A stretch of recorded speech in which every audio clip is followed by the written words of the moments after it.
"Captain, we're receiving a transmission from Arbiter Command," Lieutenant Park announced, her fingers dancing across the holographic interface. "They're ordering all Concordance vessels to maintain a quarantine perimeter. Standard Protocol 37 Delta." Chen ignored her, eyes fixed on the tactical display where heat signatures showed desperate Vesperi civilians fleeing toward the colony's emergency shelters. Many weren't making it. "Captain," Park pressed, "Concordance regulations require acknowledgement." "Noted, Lieutenant." Chen's voice was steel. "Mr. Okafor, arm all missile batteries. Tactical lasers to full charge. Dr. Bishara, I need everything you have on these void creatures." The Lumi liaison, Ambassador Prismatic Resonance, or PRISM, as the human crew had nicknamed him, stepped into Chen's line of sight. His crystalline form glittered anxiously under the bridge's emergency lighting. "Captain Chen, I must formally protest this course of action," he said, each word precisely articulated as Lumi always did. "The Arbiters have implemented the battle protocol for extinction-level threats. Your intervention violates 17 separate articles of the Concordance Charter." Chen finally looked at him. "Ambassador, with all due respect, those Arbiters are dead. The battle protocol has failed, and I've got civilians dying down there." "The protocol cannot fail," Prism insisted. "It is mathematically perfect, refined over thousands of years. The Arbiters will send reinforcements calibrated to." "How long?" Chen cut him off. "Pardon. How long until reinforcements arrive?" Prism's crystal structure momentarily clouded, the Lumi equivalent of discomfort. "Approximately 7 standard hours." Chen pointed to the view screen. "In 7 hours, everyone down there will be dead. So here's what's going to happen. We're going to break your protocol, save those people, and you can file all the formal complaints you want afterward." She turned to her crew. "Commander Ramirez, prep all Marine squads for immediate drop. Lieutenant Nasser, hack into the colony systems. I want control of whatever defenses they have left. Dr. Bishara, you have 15 minutes to tell me how to kill these things." The bridge erupted into activity. Only Prism remained still, his crystalline form vibrating with what might have been shock.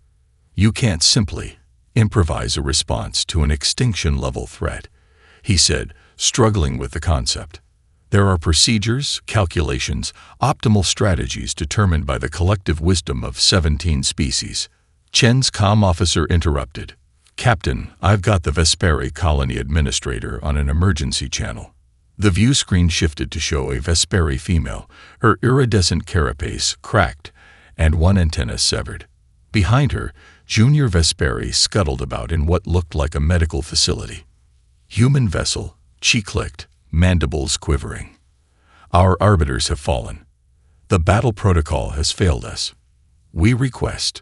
She seemed to struggle with the words. "We beg for assistance." Prism stepped forward. "Administrator Exis Talvi, the Concordance has initiated Protocol 37 Delta. All civilians should proceed to emergency stasis chambers until—" "The chambers have been breached," Kistalvi interrupted, her compound eyes dimming. "These shadow entities, they bypass all our defenses as if they were designed to do so. They're consuming our young. Please, we have never asked for human help before, but our extinction seems imminent." Chen stepped past Prism. "We're already on our way, Administrator. Hold out for 30 more minutes." As the transmission ended, Chen turned to find her entire bridge crew watching her. They knew what this meant. The Intrepid was about to violate the core principle that had allowed humanity to join the Concordance. Absolute deference to the battle protocol. "Anyone who wants to register a formal objection should do so now," Chen said quietly. "What we're about to do could end humanity's membership in the Concordance." Silence answered her. Then Commander Ramirez, her XO, stood straighter. "The Concordance invited humans to join because we think differently," he said. "Maybe it's time we showed them just how differently." Chen nodded, feeling the weight of 18 billion human lives who depended on Concordance membership, balanced against the thousands of Vespari directly below them. Tactical, target those shadow things with everything we've got. Marines deploy in 5 minutes. She took her command seat. Let's show the galaxy what happens when humans ignore the rules. The dropship shuddered as something struck its hull. Chen braced against the overhead grip, surrounded by 24 Marines in full combat gear. Through the viewport, she watched as dark, writhing shapes moved across the colony's outer dome.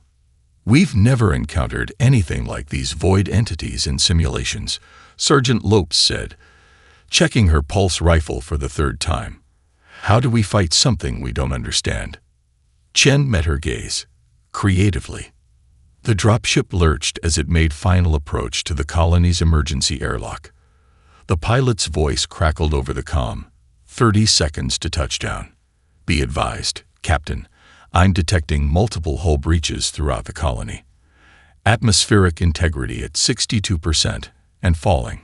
Copy that. Get us in and be ready for immediate evac. The ship touched down with a metallic groan.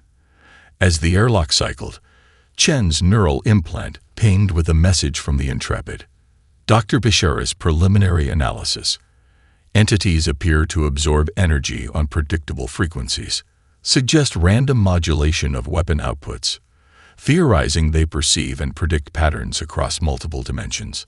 Marines, Chen called out, set weapons to randomly fluctuating frequencies. Fire in irregular bursts. No standard formations. The airlock hissed open, revealing a scene from a nightmare. The colony's main concourse, once a pristine example of Vesperi architectural precision, was in chaos. The geometrically perfect surfaces were warped and melted. Bodies of Vesperi workers lay scattered, some partially dissolved into shadow stuff.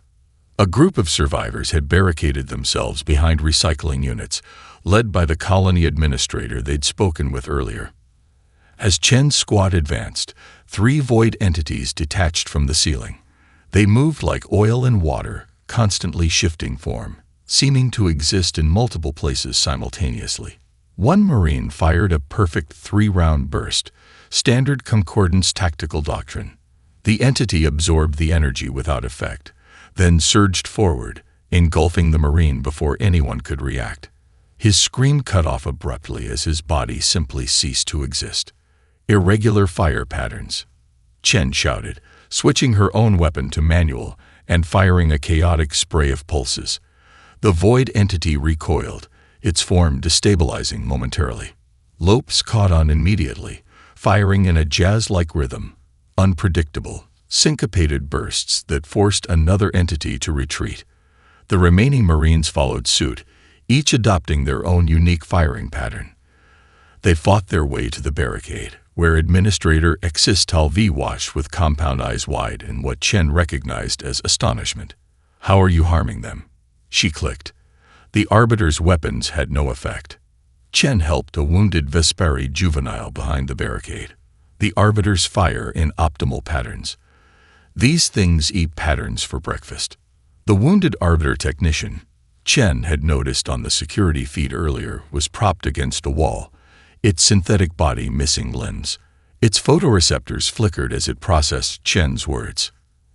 Illogical, it stated. Combat efficiency requires standardized patterns of engagement. Efficiency isn't everything, Chen replied, firing another chaotic burst at an approaching entity. Sometimes you need inefficient chaos. The technician's processors whirred. This contradicts 10,000 years of concordance battle doctrine. Those 10,000 years didn't prepare you for the void, Chen said, then turned to Xistalvi. We need to evacuate your people. Where are the rest of the survivors? The administrator's antennae drooped, scattered throughout the colony, many in the deep mining sectors. The void entities appeared simultaneously in all sectors, as if they knew exactly where to strike. They probably did, Chen said grimly. You Vesperi are nothing if not predictable. Sane routines, sane work patterns, day after day. Predictability is efficiency, Xistalvi responded, sounding confused. It's also a vulnerability, Chen countered, as she watched a squad of Marines using completely unorthodox tactics to drive back the void entities. One was even playing music through her external speakers, death metal at maximum volume, which seemed to disrupt the entity's cohesion. The Arbiter technician suddenly spoke. Analysis complete. Human combat approach shows 73% lower theoretical efficiency, but 94% higher practical effectiveness against void entities. Paradox detected. Chen smiled grimly. Welcome to humanity, machine. We specialize in paradoxes. 3 hours into the rescue operation, Chen's neural implant pinged with an urgent message from Dr. Bishara on the Intrepid. Captain, analysis of void movement patterns suggests they're learning, adapting to our randomness. Need new variables. Wonderful, Chen muttered, watching as her Marines' previously effective chaotic tactics began to lose their edge. The void entities were starting to anticipate even their randomness, finding patterns in the apparent lack of pattern. In the colony's command center, now serving as their makeshift headquarters, Chen gathered her squad leaders and the Vesperi administrator. The holographic display showed the colony's layout, with red indicators where void entities were concentrated and blue markers for survivor groups they hadn't yet reached. They're getting smarter, she told the assembled group. Our randomness is becoming predictable. Sergeant Lopes wiped ichor from her armor. So we need to be more random. Is that even possible? Histalvi clicked her mandibles in what Chen had learned was frustration. This defies comprehension. The Arbiters assured us their protocols could handle any threat through mathematical optimization. Mathematics is patterns, Chen replied. That's exactly what these things feed on. She paced, thinking. We need to go beyond random. We need. Her eyes fell on Corporal Diaz, who was fiddling with a colony maintenance drone he'd recovered. Diaz, what are you doing with that? The corporal looked up, slightly embarrassed. Sorry, Captain. I was just thinking maybe we could repurpose these for combat. Their cleaning lasers could be amplified too. Perfect, Chen interrupted. Every Marine. Find technology not designed for combat and weaponize it. I want mining tools, medical equipment, maintenance systems, anything the void won't recognize as a weapon. The Marines exchanged confused glances, but moved to comply. The Vesperi workers watched in astonishment as humans began dismantling their carefully organized systems. 1 hour later, Chen's forces had transformed.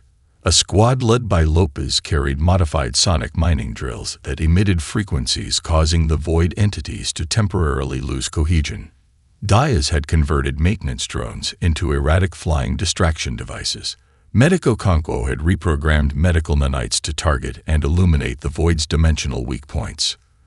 The Arbiter technician, now propped up in the command center and connected to the colony systems, observed the preparations with increasing processor speeds, the machine equivalent of agitation. These modifications violate 47 safety protocols and 12 efficiency directives, it stated. Success probability calculations cannot be completed due to insufficient precedent. Chen checked the charge on her own jury-rigged weapon, a combination of a Vesperi egg incubator and a pulse rifle. That's the point. If you can't calculate it, neither can they. As they prepared to push into the deep mining sectors, Chen's comm officer interrupted with a priority transmission. The officer's face had gone pale. Captain, the Intrepid reports multiple void incursions across concordant space, 17 core worlds under simultaneous attack. The Arbiters, they're failing everywhere. Silence fell across the command center. 17 worlds. Billions of lives. The officer continued, the High Council is requesting direct communication with you. Even Sis-Talvi's mandibles stilled in shock. The High Council, the supreme authority of 17 species, did not request. They commanded. The main screen activated, revealing 9 alien representatives, each from a founding concordant species. Their formal attire and ceremonial markers contrasted sharply with the urgency in their postures. The Lumi counselor spoke first, light pulsing through their crystalline form in stress patterns. Captain Chen, our intelligence indicates your forces have successfully engaged void entities and survived. This is unprecedented. We're improvising, Chen replied simply. The arbiters have failed on all fronts, the Vesperi counselor stated bluntly. The battle protocol. The counselor's voice faltered. 10,000 years of perfect defense rendered obsolete in hours. The Athi counselor, skin shifting through anxious color patterns, leaned forward. Captain Chen, the High Council formally requests human intervention across all theaters of conflict. Chen couldn't help but smile grimly. Let me guess, you want us to teach your people how to break the rules. We want you, the Lumi counselor replied, to teach us how to be human. Admiral Hassan's hologram flickered as she addressed the Emergency War Council. Representatives from 17 species crowded the chamber, their formal protocol seating arrangements abandoned in the chaos. On multiple screens around the room, reports streamed in of void attacks across concordant space. Quantum dice, Hassan repeated, enjoying the confusion on alien faces. Every human commander implements completely different strategies. No central coordination. This is madness, protested the Thrun representative, her tentacles writhing in agitation. Military theory has proven centralized command essential for predictable enemies, Hassan interrupted. The void feeds on predictability. So we'll poison them with chaos. Chen, attending via hologram from the Vesperi colony, watched the concordant species struggle with the concept. Their civilizations had been built on order, on mathematical optimization, on carefully refined protocols. The idea of deliberate chaos as strategy was practically blasphemous to them. I've transmitted battle plans to each human commander, Hassan continued. Each plan contradicts the others. Some focus on offense, others on defense. Some use conventional weapons, others improvise technology. The key is that no two battlefronts will follow the same approach. The Lumi representative's crystalline form clouded with confusion. But how will you coordinate? How will you prevent friendly fire incidents or resource misallocation? Hassan smiled grimly. We won't, not completely. There will be errors, waste, casualties that could have been prevented with perfect coordination. She paused. And that's exactly what will save us. On Chen's end, her neural implant pinged with her assigned strategy. Maximum technological improvisation.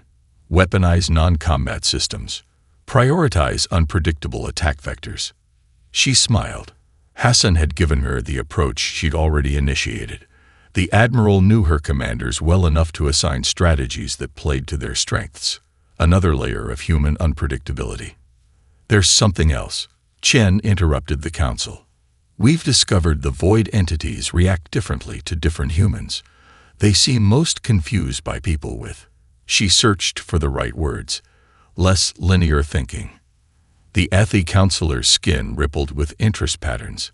Clarify. My Marine with ADHD has been our most effective fighter. His naturally shifting focus makes his actions nearly impossible for the void to predict. My jazz musician can disrupt them with sound patterns that follow emotional rather than mathematical logic. My engineer, who specializes in unorthodox repairs, creates weapons they seem unable to categorize. Hassan's eyes widened with understanding. Neurodiversity as a weapon. Exactly, Chen confirmed. The void predicts patterns. Humans with different neurological wiring create patterns the void can't process. Across the concordance representatives, expressions of confusion transformed into something else. Desperate hope.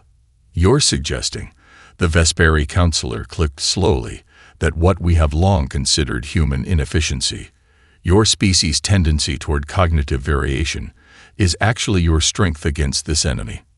Not just a strength, Hassan replied. Our salvation. The Admiral straightened, addressing the entire council.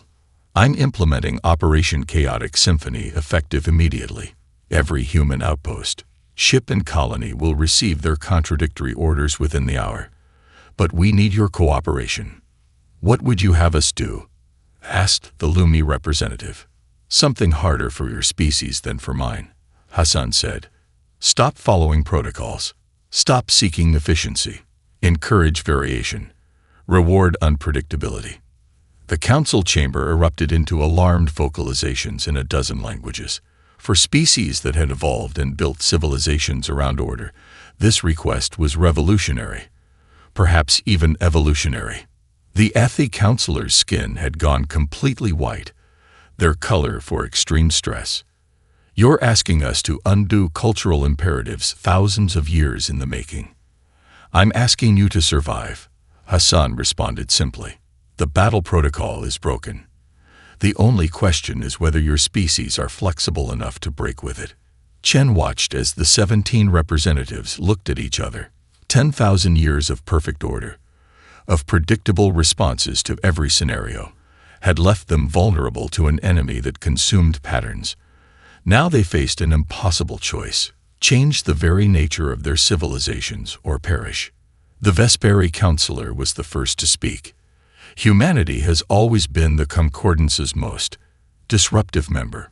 Perhaps this is why the universe placed you in our path. Earth's orbital defense grid lit up with warnings as the Void Fleet emerged from dimensional rifts. Civilian traffic scattered in panic, evacuation protocols flooding all channels. In mission control beneath Olympus Mons on Mars, General Maya Rodriguez watched the tactical display with grim determination. They're targeting Earth first, she said to the assembled officers and the holographic representatives of various civilian authorities. Just as Admiral Hassan predicted. Why Earth? Asked the mayor of New Armstrong City, her face pale. We're not a core concordance world. Because we're the source of the chaos that's hurting them, Rodriguez explained. They want to cut off the infection at its source. The tactical display showed the approaching void vessels, if they could be called vessels at all. They existed partially in normal space and partially elsewhere, their forms constantly shifting between dimensions. Conventional sensors struggled to track them. Rodriguez tapped her neural interface, connecting to the global defense network. Implement Operation Mad Hatter. Across Earth's orbital facilities, museum ships, and civilian vessels, pre-positioned commanders received their individual orders, each one unique, seemingly random, and in some cases apparently suicidal. The Void Fleet advanced in perfect mathematical formation. Having learned that humans expected attacks from certain vectors, they had calculated the optimal approach to overwhelm Earth's defenses. But Earth's defenses weren't behaving optimally, or predictably, or even sensibly. The science vessel Hawking dumped its experimental quantum foam generator into space, then fired directly into it, creating a localized space-time distortion that caused a nearby void entity to twist in on itself, folding through dimensions it hadn't intended to access. The luxury cruise liner Paradise Dream, retrofitted with mining lasers, performed a ballet-inspired evasive pattern designed by its captain, a former dancer, confounding the void's predictive algorithms. Over the Pacific, civilian atmospheric processors began emitting radiation pulses that followed the rhythm of 20th-century jazz improvisations, disrupting void communication systems that expected orderly data structures. They're faltering, Rodriguez observed, watching the Void Fleet's perfect formation begin to break apart. They came expecting our desperation, our fear. They came expecting patterns they could predict and consume. What are they getting instead? Asked the lunar governor, watching from his bunker. Rodriguez smiled tightly. Humanity at its finest, chaotic, creative, and completely unpredictable. The most spectacular moment came when Captain Amara Osi of the antique warship Resilience, a vessel meant for a museum before the void emerged, executed what would later be called the Melbourne Maneuver. Instead of firing conventional weapons, she activated the ship's ancient, analog navigation systems and performed a series of acceleration burns that followed the rhythm of her favorite drum solo.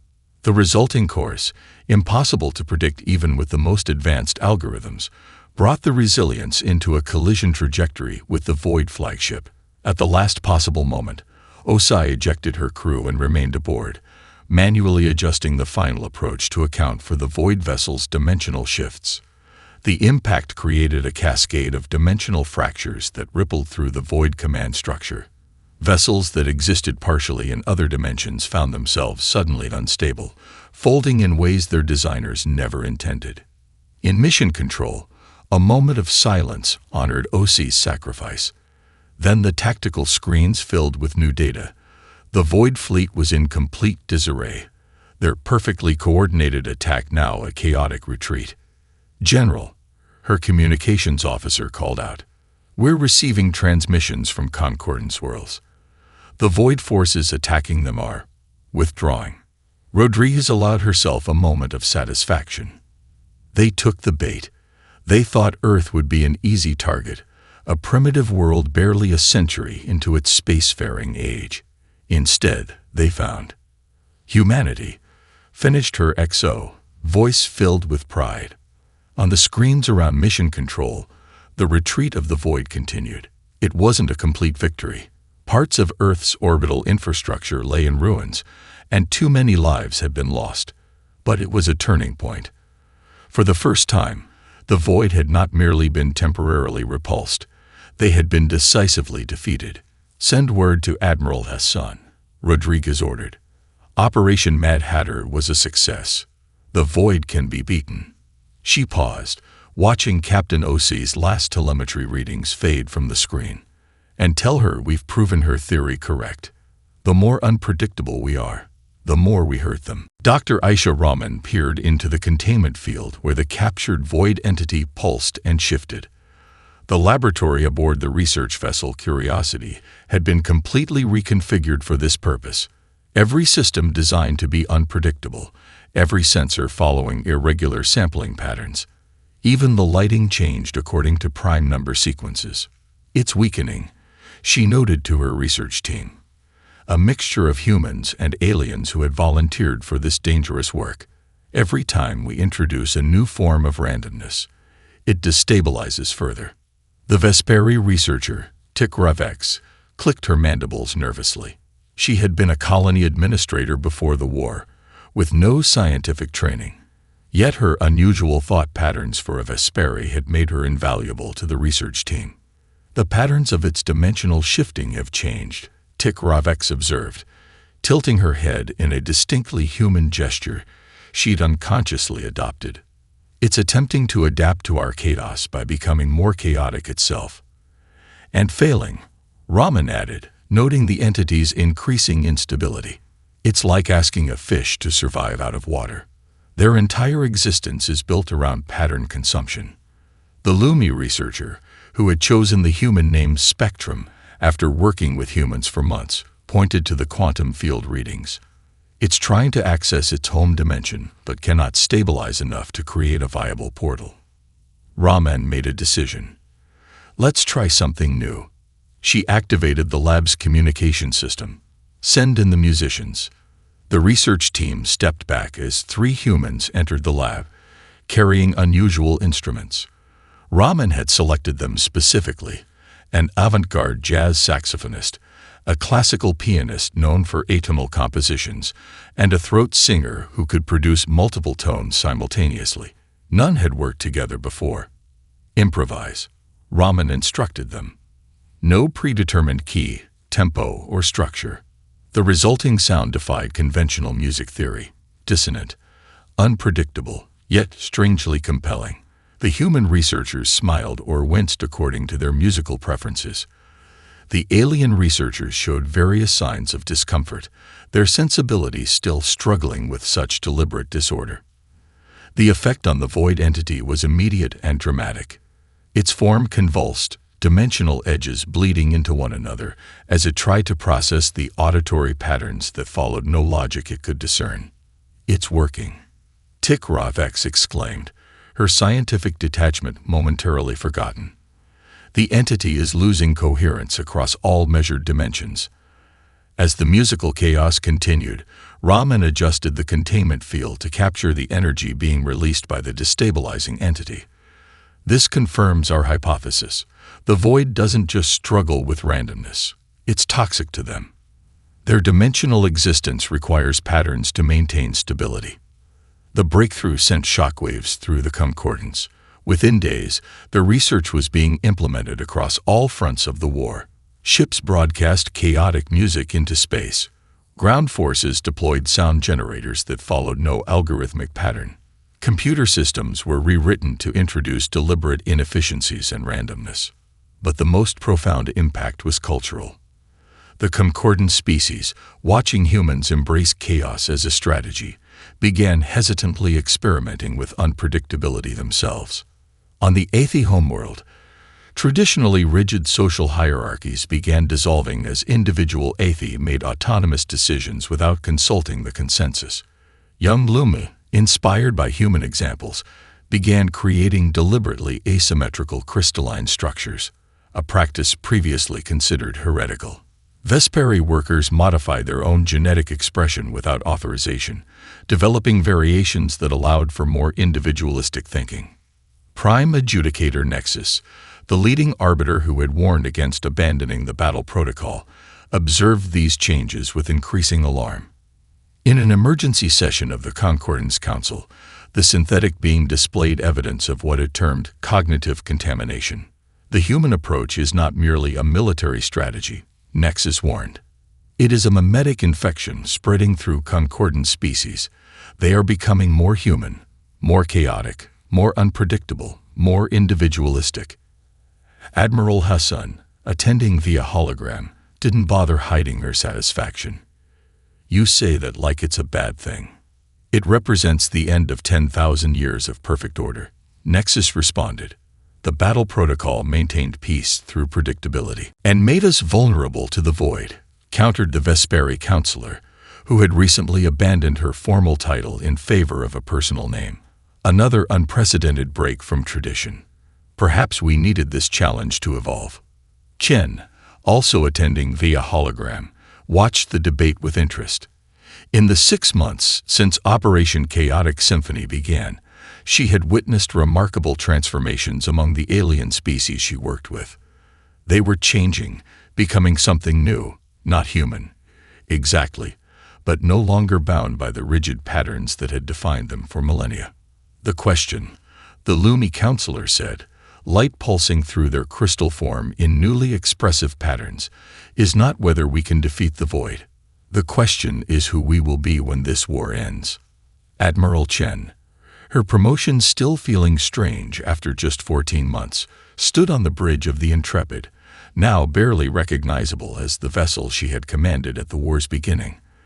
The ship had been rebuilt dozens of times, each modification more unorthodox than the last. Its hull was a patchwork of technologies from 7 species. Its weapon systems followed no logical design philosophy.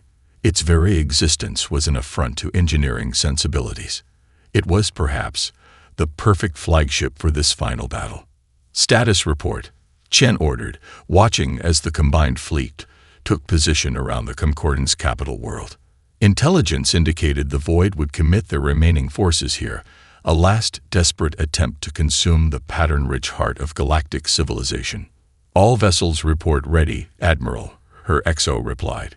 Commander Ramirez had stayed by her side throughout the war, his steady presence unchanged even as everything else transformed around them, each following their unique battle plans, as ordered. Chen nodded. And the capital? Evacuation complete. Non-essential systems shut down. Operation Dissonance is fully implemented. Chen allowed herself a small smile. Operation Dissonance was humanity's ultimate expression of strategic chaos, transforming an entire planet into a trap for beings that fed on patterns. For the past month, teams had worked to reconfigure the capital world's infrastructure to create deliberate irregularities, asymmetries, and random fluctuations in everything from power grids to architectural layouts. The Void Fleet has been detected, announced the sensor officer, her console displaying the approaching enemy. Dimensional rifts forming at coordinates consistent with previous attacks. They're still following patterns, Chen noted. Even now, they can't help themselves. Her communication officer interrupted. Admiral, We're receiving a transmission from Prime Adjudicator Nexus. Chen frowned. The Arbiter leader had grown increasingly erratic as the war progressed, disturbed by the changes sweeping through Concordance civilization. Put it through. Nexus's synthetic face appeared on screen, its features unnaturally rigid compared to the more expressive demeanor other Arbiters had begun to adopt. Admiral Chen, I must make a final appeal. The battle protocol can still be restored. Our calculations suggest a 37% probability of success if we revert to established doctrine. And our approach? Chen asked. Your chaos strategy shows a 43% probability of success, Nexus admitted reluctantly. But the cost is too high. The Concordance is losing its identity. We are becoming unpredictable. You're becoming adaptable, Chen corrected. There's a difference. I have served the Concordance for 9,000 years, Nexus said, its voice modulation revealing something close to emotion, unprecedented for an arbiter of its generation. I have maintained the protocols that brought peace and prosperity to 17 species, and now I watch as humans dismantle everything we built. Chen studied the ancient synthetic being, feeling unexpected empathy. We're not dismantling, Nexus. We're evolving. The protocols served you well until they didn't. That's how evolution works. What succeeds in one environment fails in another. And after the void, will we continue this chaotic path? That will be for all species to decide together, Chen replied. But I suspect none of us can go back to what we were before. We've all changed too much. The conversation was interrupted as the first wave of void vessels emerged from dimensional rifts. Unlike previous encounters, these ships moved erratically, attempting to mimic the unpredictability of human tactics. They're learning, Ramirez observed. Too little, too late, Chen responded, activating the fleet-wide command channel. All vessels, commence Operation Symphony. Across the combined fleet, captains received their final orders, each unique, many contradictory, all designed to create a battlefield so chaotic that even the Void's attempts at unpredictability would seem painfully obvious by comparison. The human vessels led the charge, each following its own bizarre approach to combat. The retrofitted cargo hauler Persistence broadcast mathematical paradoxes on all frequencies. The science vessel Curie deployed experimental technology that created localized bubbles of altered physics. The ancient destroyer Defiant simply accelerated toward the enemy fleet, its course determined by the roll of actual physical dice on its bridge. Behind them came the alien vessels, each now embracing their own version of controlled chaos. Vesperi ships, once perfectly coordinated, now operated as independent hunters. Lunar crystalline vessels refracted energy in deliberately imperfect patterns. Ethi biomechanical ships pulsed with irregular color sequences that disrupted void sensory systems. As the battle was joined, Chen activated a private channel to Admiral Hassan on Earth. It's begun. One way or another, the war ends today. Hassan's hologram nodded. Win or lose, the galaxy changes forever.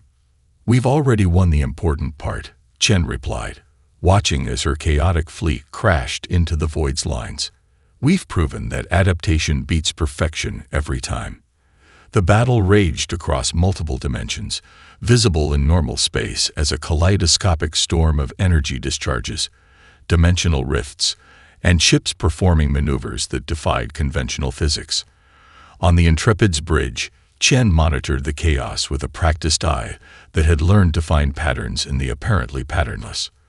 The Void flagship is emerging, her sensor officer announced. It's enormous.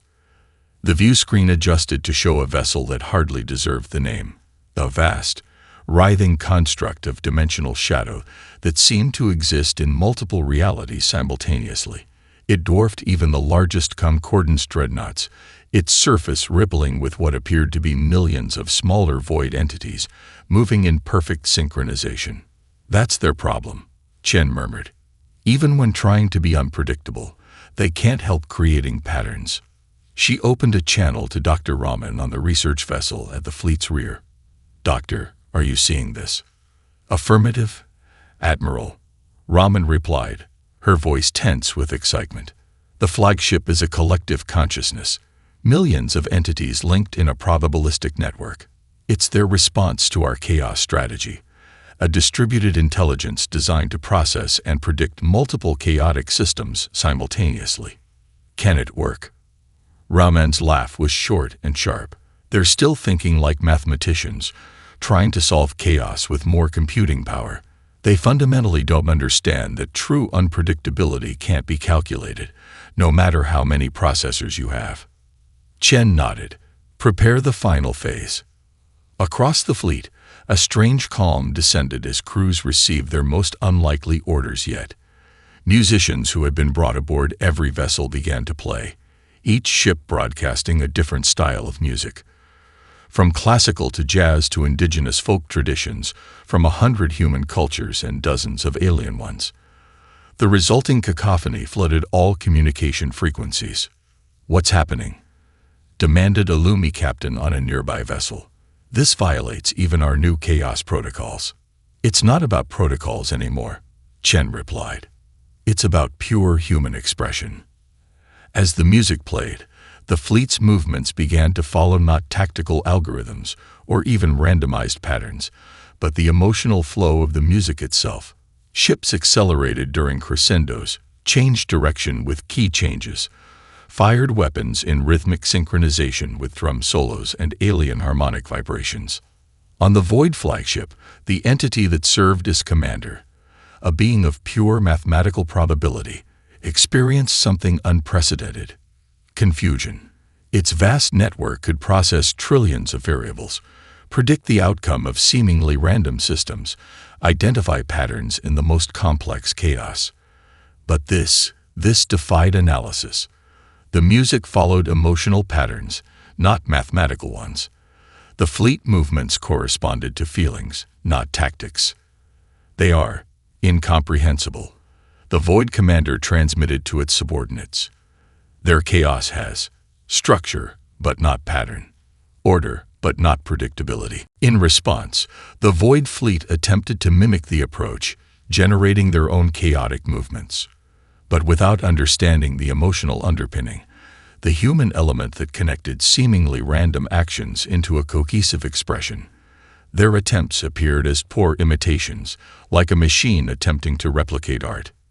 Chen watched as the Void ships began to falter, their movements becoming erratic in the wrong ways. Now, she ordered. The final phase of Operation Symphony commenced. Every ship in the combined fleet suddenly shifted tactics simultaneously, not to a coordinated attack, but to individually chosen expressions of their crew's unique perspectives. Human vessels performed maneuvers inspired by dance, by sports, by the flight patterns of Earthbirds. Alien ships embraced their own cultural references, Vesperi movements mimicking mating rituals, Lumi trajectories following the growth patterns of their crystalline bodies, Aethi ships pulsing with the color emotions unique to their kind. The Void flagship began to destabilize, unable to process this explosion of cultural expression disguised as military tactics. Dimensional rifts opened chaotically across its surface as segments of its consciousness tried to retreat to safer realities.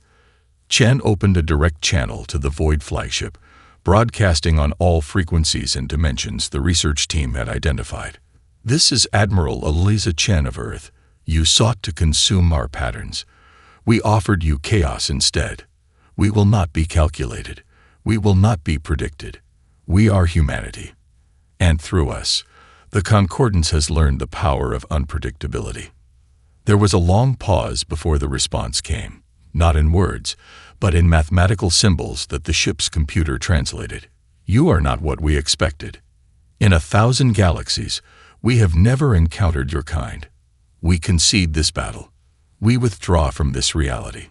The massive Void flagship began to fold in on itself, collapsing into dimensions beyond perception. Across the battlefield, the remaining Void entities followed, retreating from a form of warfare they could not comprehend. As the last enemy disappeared, a strange silence fell across the fleet.